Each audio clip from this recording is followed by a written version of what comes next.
जरूरत नहीं है। ये यहाँ पर हाईलाइट कर लीजिएगा अगर किसी को जरूरत महसूस हो, बल्कि कर लें हाईलाइट तो बेहतर है। मैं आपको बता रहा था कि आप लोगों ने केमिकल फार्मूलाज छोटी क्लासेस में भी काफी किए हुए हैं, और अभी भी हमने पीछे भी देखे हैं, आगे भी देखेंगे, जिनमें से कुछ ये थे कि H2O किसका था फार्मूला।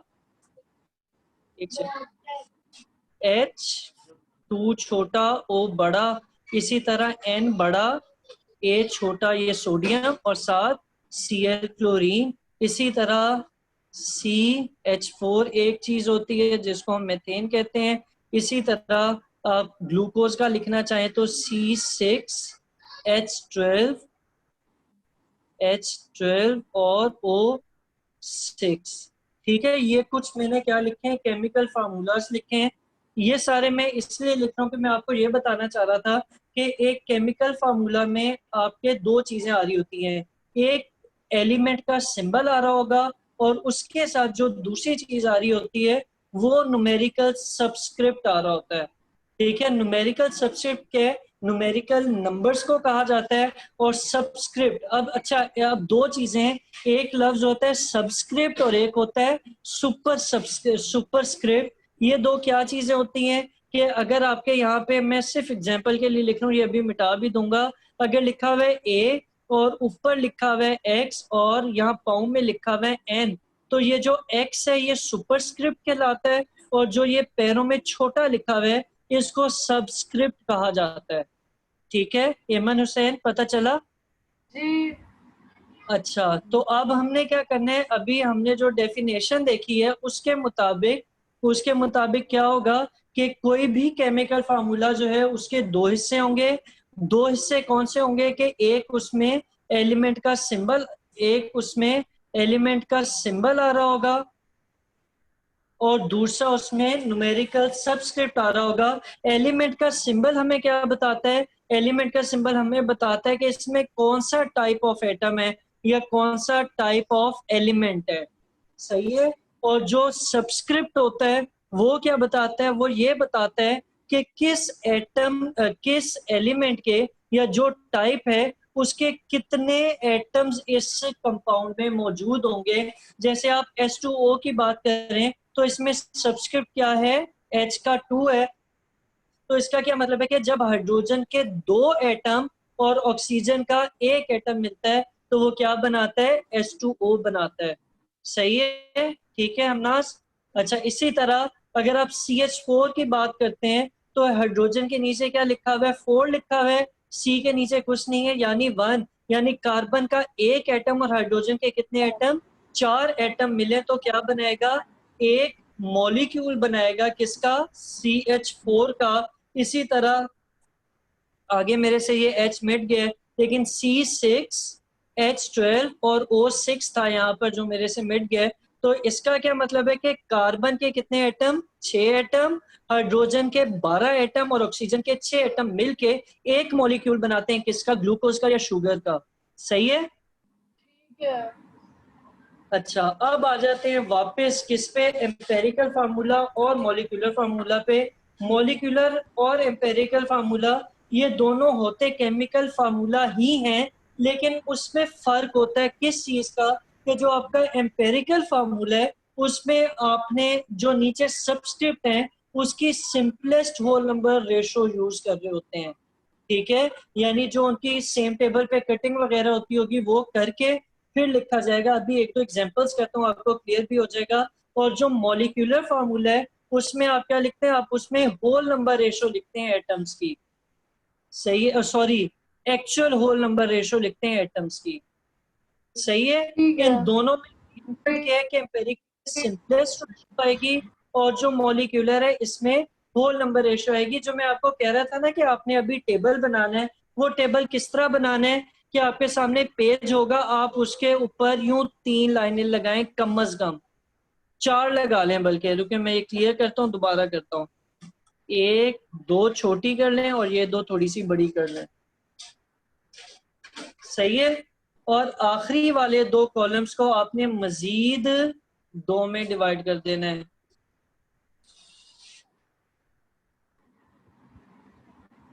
सही है। अच्छा, पहले की हेडिंग क्या आएगी? पहले की हेडिंग आएगी compound name, COMPOUND, compound name.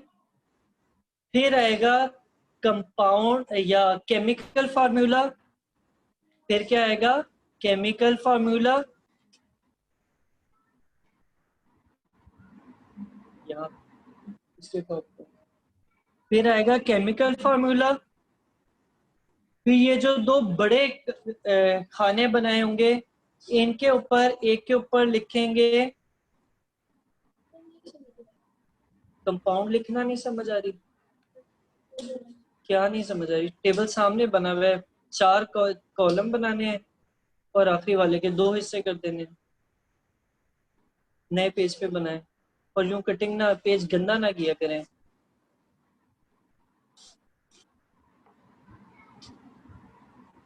तीन बड़े खाने कर दें और आखिरी 2 के 2 हिस्से कर दें। इसमें क्या बताऊं मैं? बनाए ना? दिखाएं। हाँ ये ठीक है, थोड़ा सीधा करें, ये नहीं, साफ साफ किया करेगा। अच्छा, हेडिंग्स बताओ एमन हुसैन, लाइंस ड्रॉ कर ली है? कर रहे हैं। करके मुझे बताएं, फिर मैं हेडिंग्स बताता हूँ आप लोगों को। थी और मैंने हालांकि आप लोगों को बताया भी था कि आप लोगों ने नंबर्स नहीं लिखने, फार्मूलाज लिखने होते हैं। तो आप लोगों ने रेशो कैलकुलेट तो शायद कर लेंगे कि कटिंग शटिंग एक साइड पे कर लेंगे, लेकिन जो आंसर है वो केमिकल मॉलिक्यूलर एम्पेरिकल फार्मूला होगा या मॉलिक्यूलर फार्मूला होगा। नंबर्स आंसर नहीं होंगे। ठीक है। अब जैसे आप सबसे पहले आ जाते हैं, तो सबसे पहले कंपाउंड नेम आप देख लीजिएगा। बल्कि यहाँ से मैं बता देता हूँ, कंपाउंड नेम है आपके सामने हाइड्रोजन पर ऑक्साइड। ठीक है।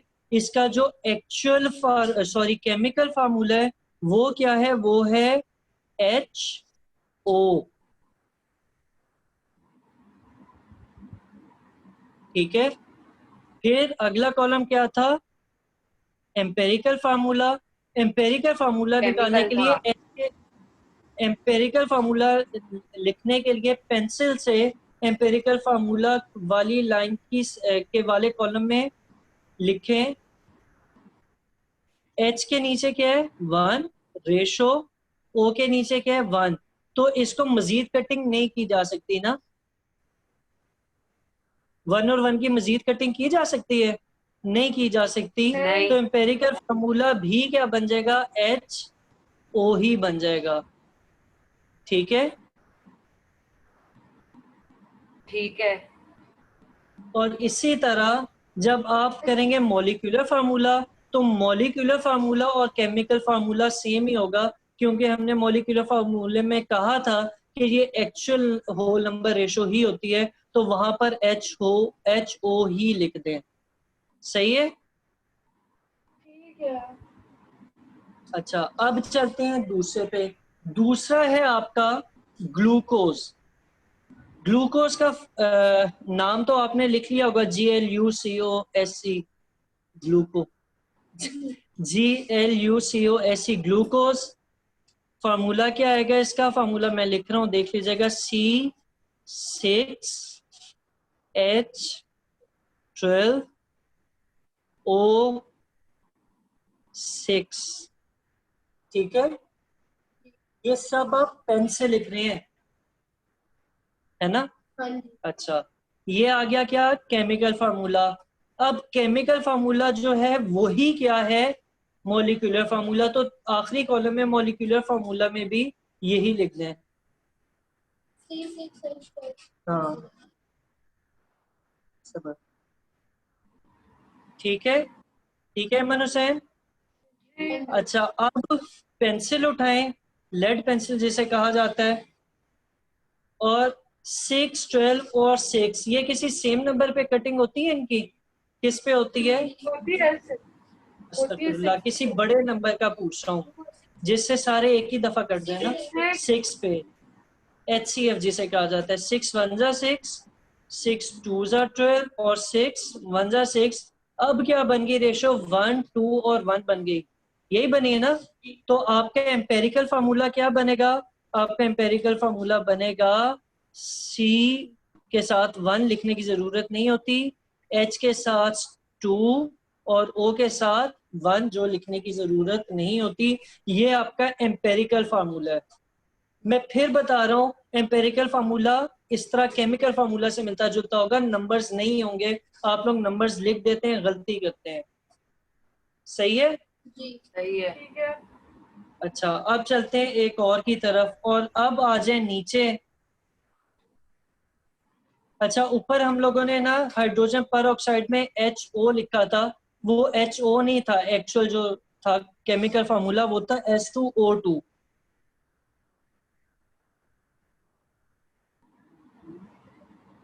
हाँ, तो अब ये देख लें मोलिकुलर फार्मूला में H2O2 था आपका क्या? H2O2 था आपका क्या?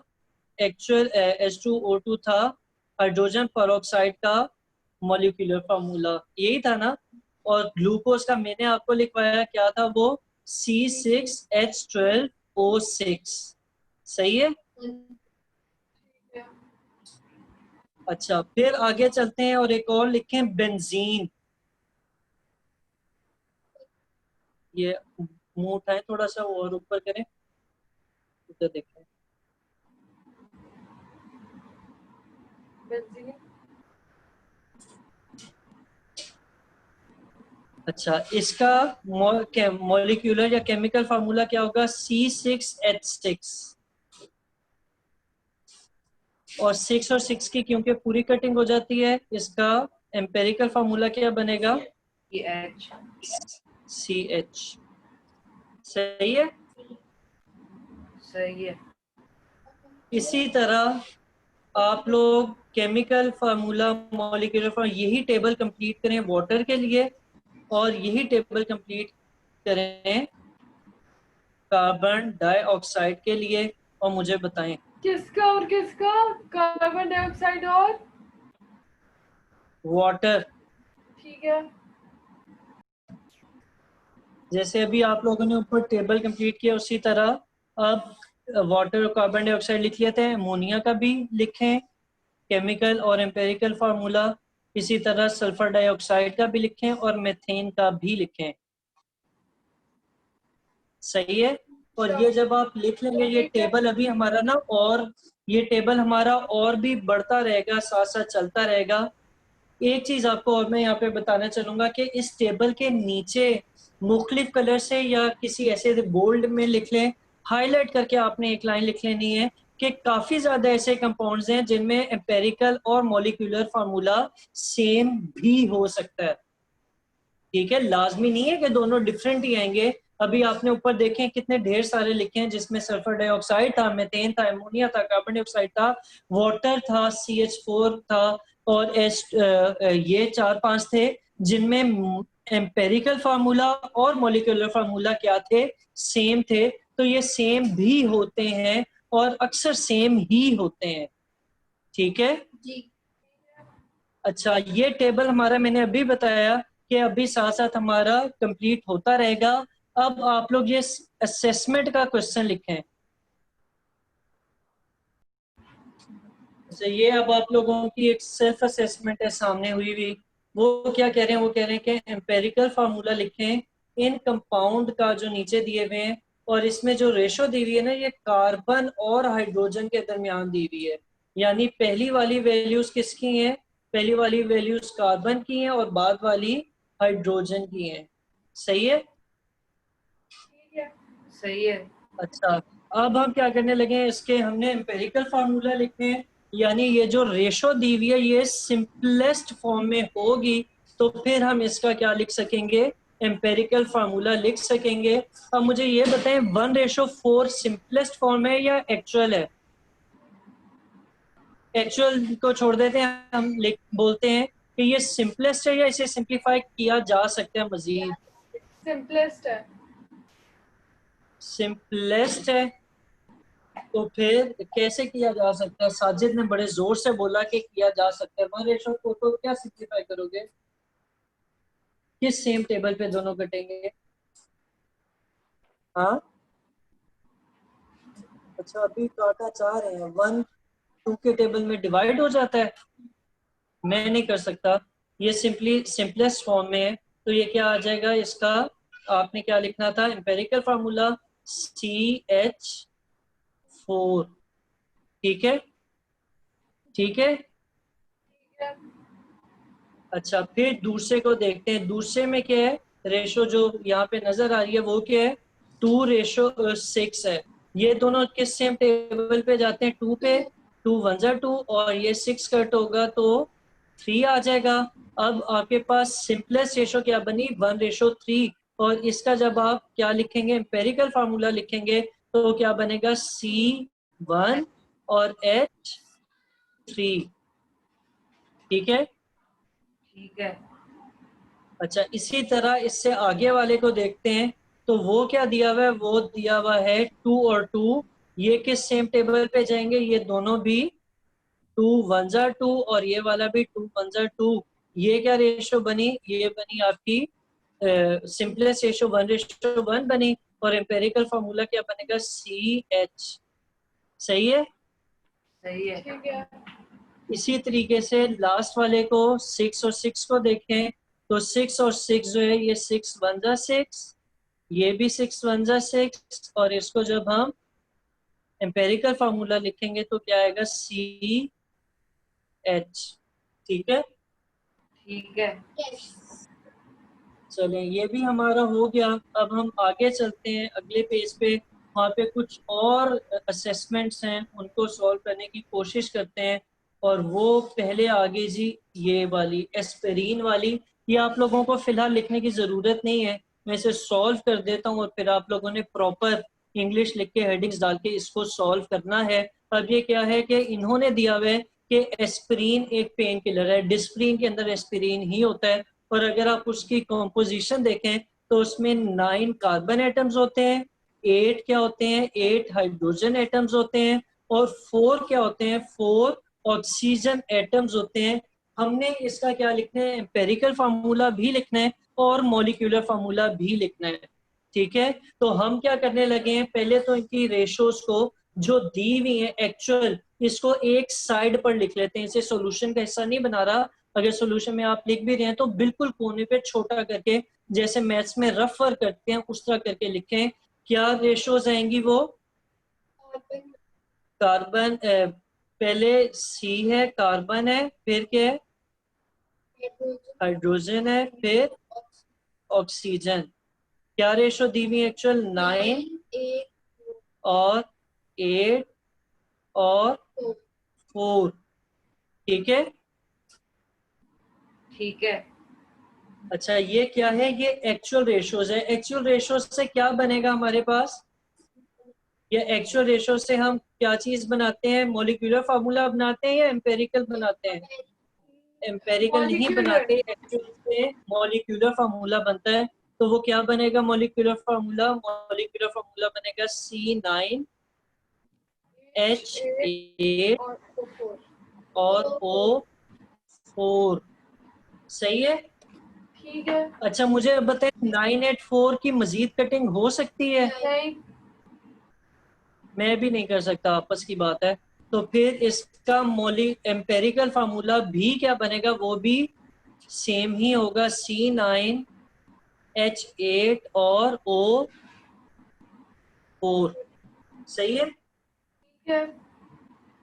अच्छा ये भी आपका हो गया। अब नीचे विनेगर है, उसको आप लोगों ने खुद ट्राई करना है। कैफीन है, उसको आपने खुद ट्राई करना है। और एक्सरसाइज में 2 क्वेश्चन है, मैं वो भी यहाँ से आप लोगों को दिखा देता हूँ, वो भी आपने खुद ट्राई करने हैं। ठीक है, ठीक है। और ये आपका आज का होमवर्क होगा। बेशक मैं व्हाट्सएप ग्रुप में होमवर्क शेयर करूं या ना करूं, और ये आने लगा है बस। एक्सरसाइज आप लोग भी निकाल लें इसकी।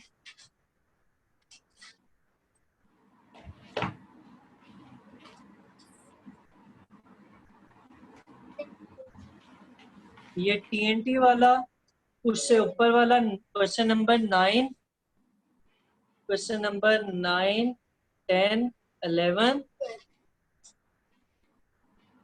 12 और 13 12 13 नहीं है, सही है। ये आप लोगों ने आज अटेम्प्ट करके मुझे कल दिखाने हैं या रात को भेज दीजिएगा, मैं टिक कर दूंगा इंशाल्लाह, अगर सही होंगे तो। सही है, सही है। एमन सही हुसैन, है। चले